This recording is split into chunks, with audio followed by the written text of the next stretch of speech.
কি ফিলিস্তিন নামটা শুনে এড়িয়ে যাচ্ছেন? যান, এড়িয়ে যান। কেননা ফিলিস্তিন তো আর আমাদের বাংলাদেশ না। কোনো সমস্যা নেই, এড়িয়ে যান। কিন্তু একটা কথা মনে রাখবেন, সেই কাল কিয়ামতের দিন যখন আল্লাহ আপনাকে প্রশ্ন করবে, তখন কি করবেন? কি করবেন যখন জিজ্ঞাসিত হবেন যে কেন আপনি মজলুম ফিলিস্তিনদের পাশে থাকেননি? জানি উত্তর দিতে পারবেন না, কারণ আপনার নিজেরই জানা নেই এর উত্তর কি হবে।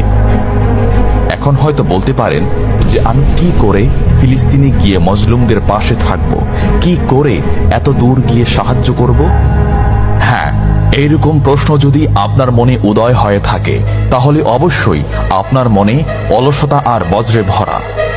এই আধুনিক যুগে অস্ত্রের চেয়ে পাওয়ার হচ্ছে মিডিয়া, তাই মিডিয়ায় বেশি বেশি করে তা প্রচার করুন। হ্যাশট্যাগের মাধ্যমে প্রতিবাদ করুন। এই ক্ষুদ্র প্রতিবাদ একদিন অনেক বড় প্রতিবাদ হয়ে দাঁড়াবে। বিজয় একদিন ইসলামেরই হবে ইনশাআল্লাহ। এটা আমার কথা নয়, এটা এই মহাবিশ্বের প্রভুর কথা। একটা কথা মনে রাখবেন, ক্ষুদ্র ক্ষুদ্র বালিকণা, বিন্দু বিন্দু জল গড়ে তুলে পাহাড় পর্বত, সাগর অতল।